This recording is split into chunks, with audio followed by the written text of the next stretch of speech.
le livre de Malachie. C'est facile à trouver, parce que c'est tout à la fin de l'Ancien Testament. Donc si vous tombez sur l'évangile de Matthieu, vous prenez quelques pages avant et vous arrivez sur Malachie. Et ce prophète a reçu, bien sûr, sinon il ne serait pas prophète, il a reçu la parole de Dieu, qu'il devait transmettre au peuple, comme tous les prophètes de l'Ancien Testament. Et son message est particulier. Dieu fait certains reproches à son peuple, et sur différents thèmes. Et j'aimerais juste qu'on aborde certains des reproches que le Seigneur fait à son peuple. Parce qu'en réalité, nous qui sommes chrétiens, nous nous réclamons du peuple de Dieu. Nous disons que nous appartenons à son peuple, nous sommes ses enfants. Et il faut savoir ce qui trouble le Seigneur dans notre façon d'être, dans notre attitude, dans nos comportements.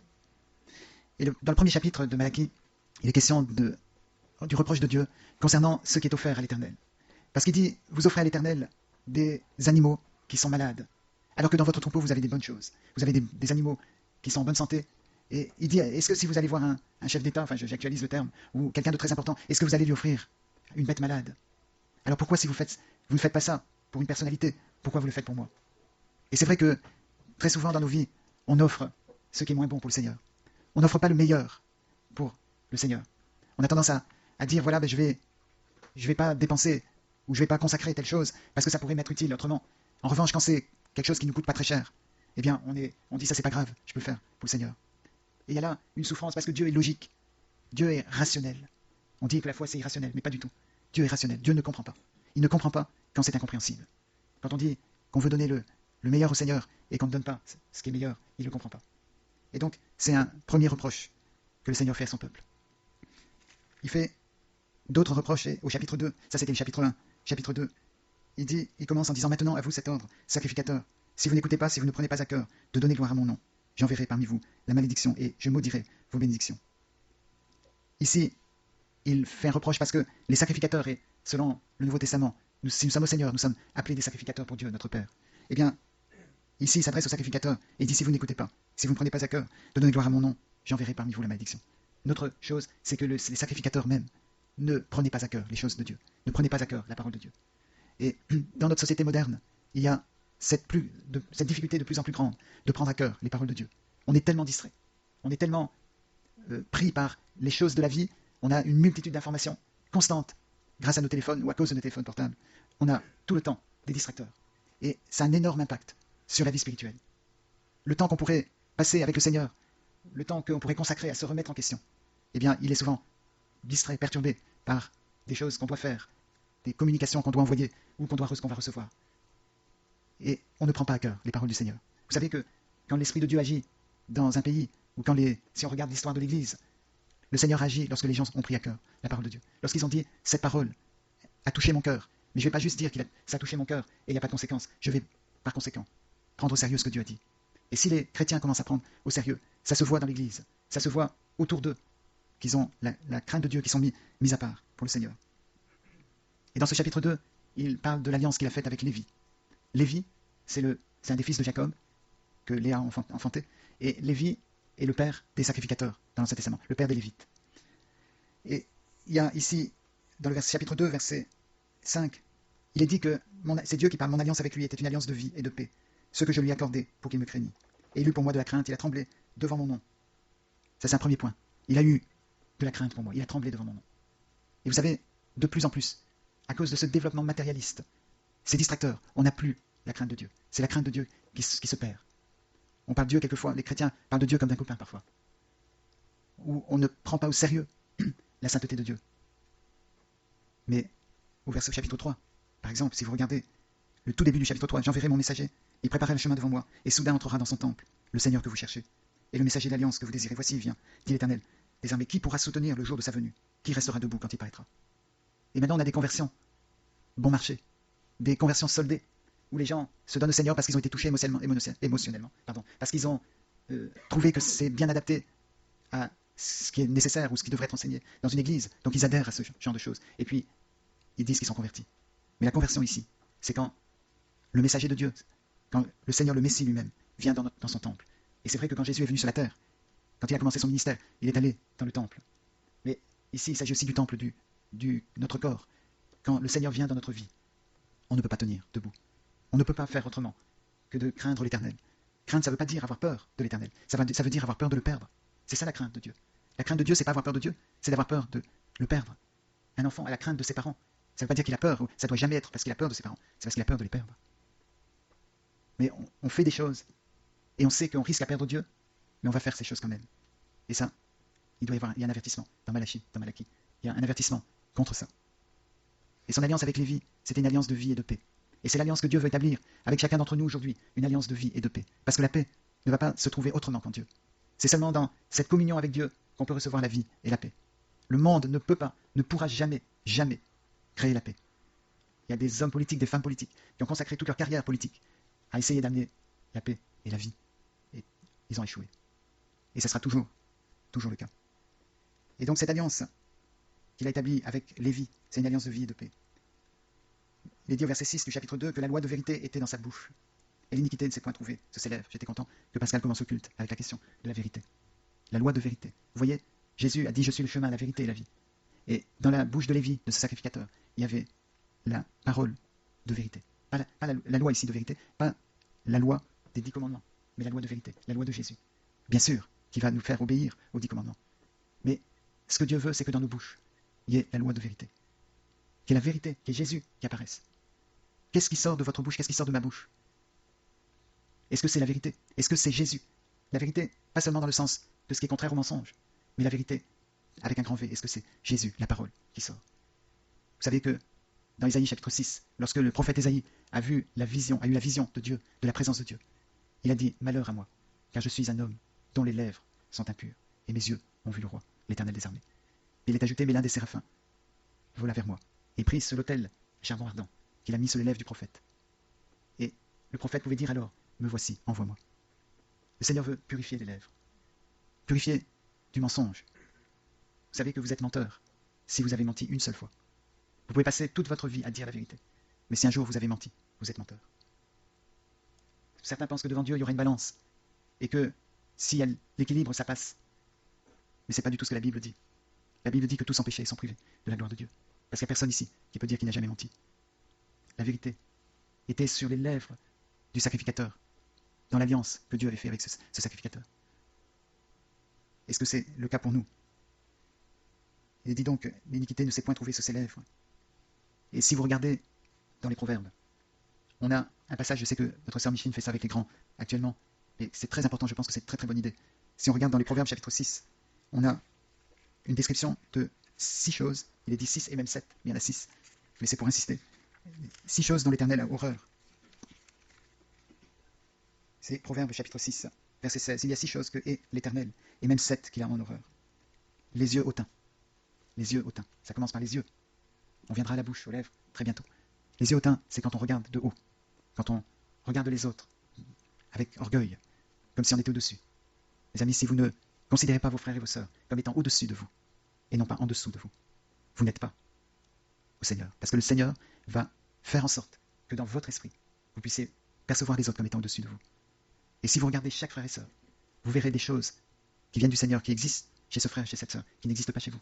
Et si vous regardez ces choses-là, vous allez demander au Seigneur qu'il vous aide à pouvoir devenir plus comme ce frère et cette sœur. Mais si vous regardez chez les frères et sœurs ce qui ne va pas, vous allez vous dire « Ah ben ça va, moi je suis assez bon en ça, ce frère, cette sœur, oulala, beaucoup de travail à faire. » Et vous allez regarder les uns les autres et dire « Ben ça va, j'ai de l'avance, j'ai de l'avance.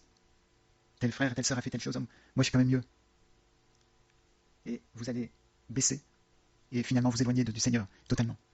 Donc, il y avait en tout cas, il y a quelque chose dont le Seigneur a horreur, c'est les yeux hautains, quand vous regardez les autres de haut. Ensuite, la langue menteuse. Quand on dit des mensonges ou des non-vérités. Vous savez, il y a des gens qui disent « j'ai pas menti ». S'ils ont besoin de dire ça, c'est que probablement ils ont menti.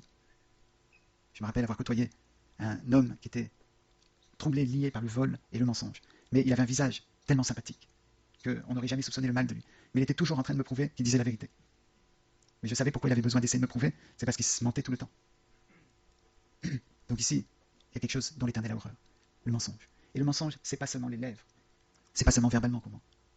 C'est quand on fait croire des choses, c'est quand on donne une impression qui n'est pas celle de la vérité, qui n'est pas la vérité. Et on a besoin que le Seigneur nous purifie les lèvres. On a besoin d'avoir la même expérience qu'Ésaïe, le prophète a eu, quand il a eu la purification de ses lèvres, qui a fait qu'il a pu dire « Me voici, envoie-moi, je veux être ce messager ». Donc il est question dans Malachie, même si ça s'adressait à Jean-Baptiste, le messager qui préparait le chemin du Seigneur. Mais si vos lèvres ont été purifiées, vous êtes un messager pour cette société, ce monde d'aujourd'hui. Et le Seigneur va faire en sorte que vous prépariez le chemin du Seigneur, qui rentrera dans son temple, et qui va changer le cœur des hommes et des femmes. Dans les choses dont Dieu a horreur, il y a les mains qui répandent le sang innocent.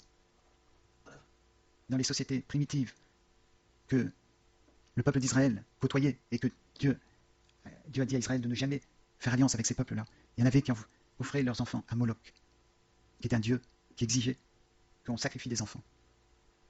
Mais vous allez dire, quelle société honteuse de sacrifier des enfants. Ces sociétés faisaient moins que ce que la société française ou européenne fait, où les enfants sont sacrifiés sur l'autel du libéralisme, sur l'autel de l'obscurantisme. Combien de bébés sont avortés? Et vous savez que jusqu'à une certaine date, c'est considéré comme acceptable, et quelques secondes après cette date, ça n'est plus acceptable. Quelle folie! C'est pas seulement les bébés qui sont avortés, c'est les jeunes qui sont dans nos rues, qui tombent, qui sont impliqués dans tellement de choses mauvaises. C'est la pornographie qui est accessible pour ces enfants. Et ça, c'est sacrifier la vie de ces enfants. Et donc, on est dans un monde comme ça. On est dans un monde où l'impureté, elle se trouve à tout niveau. Et on répand le sang innocent. On va devoir rendre compte pour tous ces enfants qui sont morts, qui sont ruinés à cause des décisions de justice, à cause de la société. Une troisième chose dont l'Éternel a horreur, c'est le cœur qui médite des projets iniques. Donc vous voyez, il y a les yeux hautains, il y a la langue menteuse, il y a les mains qui répandent le sang innocent. Et le cœur qui médite des projets iniques. Quels sont vos projets? Quels sont les projets de nos dirigeants? Vous savez que dans le chapitre 11 de la Genèse, il y a eu un grand projet de l'humanité. Projet politique extraordinaire. C'était de s'unir, faire une sorte de front populaire, pour utiliser un terme moderne. Et ils se sont unis pour se faire un nom, pour avoir le pouvoir, pour avoir une réputation. Et ils ont décidé de construire une ville qui monte jusqu'au ciel, une tour, pardon, qui monte jusqu'au ciel. Et ce que Dieu leur envoyait, c'est la confusion. La confusion de langage. Ils ne pouvaient plus décider de qui les dirigerait dans le projet, parce qu'il y avait plusieurs qui pensaient que c'était eux qui étaient les meilleurs pour diriger le projet. Et donc, il y a eu la confusion. Quand les hommes font des projets, ce sont des projets iniques. Et finalement, au lieu d'apporter quelque chose, ça réduit, ça nous prive de quelque chose. Voilà quelque chose dont l'Éternel a horreur. Une autre chose, c'est les pieds qui se hâtent de courir au mal. On est tellement rapide pour courir au mal, et tellement réticent à courir au bien. Et à moins que le Seigneur intervienne dans notre Europe, on aura une décadence de plus en plus grande, parce que nos pieds sont utilisés à courir, à chercher le plaisir, plutôt qu'à chercher Dieu. Et le Seigneur a dit, invoquez-moi, cherchez l'Éternel pendant qu'il se trouve, invoquez-moi tandis qu'il est prêt, que le méchant abandonne sa voie et l'homme d'iniquité ses pensées, et qu'il retourne à l'Éternel, qui aura compassion de lui, qui ne se lasse pas de pardonner. Et il y a ce retour à l'Éternel. Si nos pieds courent au mal, ou sont prompts à courir au mal, qu'on puisse avoir cet esprit de repentance. Seigneur, que je puisse utiliser mes pieds pour courir au bien. Et le Seigneur va exaucer cette prière. Encore une fois, un aspect dont l'Éternel a horreur, toujours dans Proverbe 6, c'est le faux témoin qui dit des mensonges. Le faux témoin qui dit des mensonges. Les faux témoignages. Les paroles exagérées. Les choses qui sont interprétées et on témoigne le résultat de notre interprétation. Au lieu de témoigner ce qui s'est passé, je vous ai dit que Dieu était très logique. Mais les gens ne s'intéressent pas aux faits, ils s'intéressent aux interprétations des faits. C'est-à-dire, on va témoigner de quelque chose, et au lieu de dire ce qui s'est passé, on donne l'interprétation qu'on a de ce qui s'est passé. Et en fait, si notre interprétation est faussée, on a dit quelque chose de faux. On a donné un faux témoignage. Je me rappelle que quelqu'un nous a dit récemment que nous a raconté des choses sur d'autres personnes. Et on s'est rendu compte que c'était de l'interprétation. Et dès qu'on a proposé à cette personne de vérifier si c'était vrai, immédiatement, la personne a amoindri, a changé, a dit « mais c'est peut-être pas important, etc. » Parce qu'elle savait, cette personne, qu'elle ne disait pas la vérité sur ce qui s'était passé. Elle donnait une interprétation de la vérité. Le dernier point dont l'Éternel a horreur, c'est celui qui excite les querelles entre frères. Vous avez vu ce dont il a horreur, les points qu'on a vus. Et je crois que chacun d'entre nous, on peut dire qu'on a quelque chose qui nous concerne dans tous ces points-là. Celui qui excite les querelles entre frères. L'unité, elle doit être dans l'Église. Quand on a des frères et sœurs d'autre part que l'on rencontre, il doit y avoir cette unité d'esprit qui fait qu'on les considère comme des frères et comme des sœurs. On n'excite pas des querelles. Les gens, dans beaucoup d'églises, cherchent à diviser. Ils se voient bien pasteurs, donc ils divisent dans l'église. Ils essaient de créer un clan qui va les suivre. Et ça fait une division. À cela, je pense que ces chrétiens-là, ou ces 10 chrétiens-là, ne connaissent pas la vie de Salomon.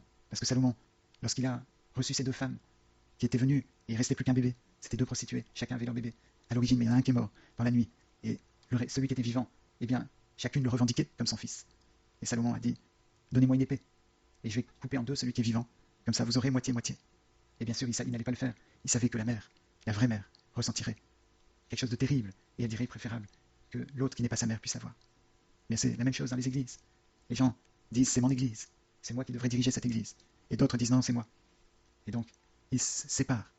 Et quand ils séparent l'église, ils sont en train de montrer que ni l'un ni l'autre n'était père ou mère de cette église. Donc, c'est tellement important de savoir ce dont le Seigneur a horreur, pour pouvoir s'éloigner de ça. Et dans Malachie, c'est exactement ce que le Seigneur communique à son peuple, et veut faire en sorte qu'on rentre dans cette alliance de Lévi, qui craignait Dieu, qui tremblait devant Dieu. Est-ce que quand vous venez dans l'église, le dimanche matin, vous avez quelque chose qui tremble à l'intérieur, en disant, je ne suis pas digne de mes frères et sœurs, je ne suis pas digne d'être dans la présence de Dieu.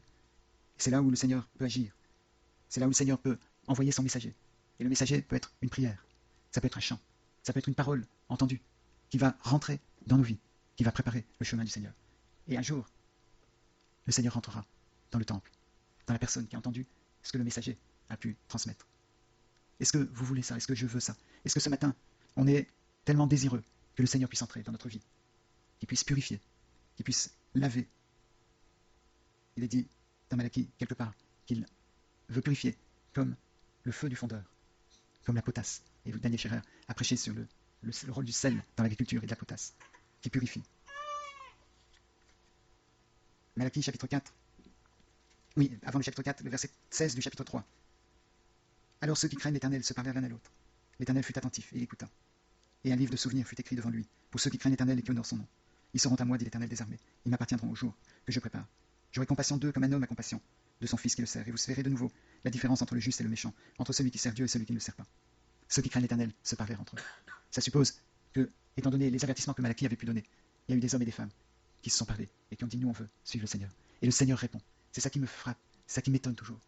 Des gens qui se sont égarés pendant des années. Combien la bonté de l'Éternel. Et là, quand ils se repentent, quand ils se concertent avec eux-mêmes déjà, et avec d'autres en disant, il faut qu'on retourne à l'Éternel.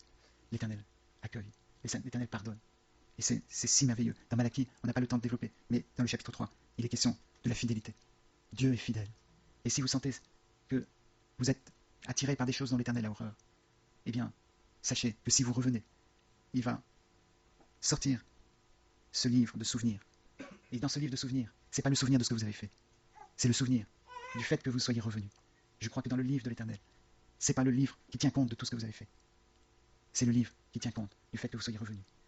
Et c'est ça qui est merveilleux. C'est un livre où votre nom est écrit, et où c'est écrit votre prénom, qui est revenu au Seigneur, et qui a été lavé par le sang de l'agneau, qui a été purifié. Les lèvres ont été purifiées.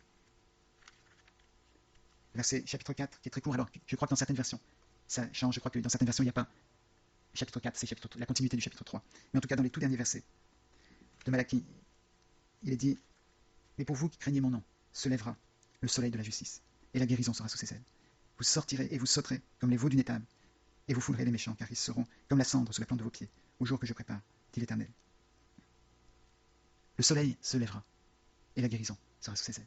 La guérison spirituelle, la guérison de tout ce qui n'est pas du Seigneur. Vous savez que Dieu, lorsque Salomon a construit le temple, Dieu a dit qu'il voulait demeurer dans l'obscurité. Alors c'est surprenant.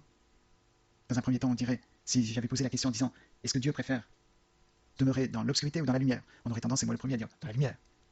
Mais non, parce qu'il est la lumière. Jésus a dit, je suis la lumière du monde. Celui qui me suit ne marchera pas dans les ténèbres.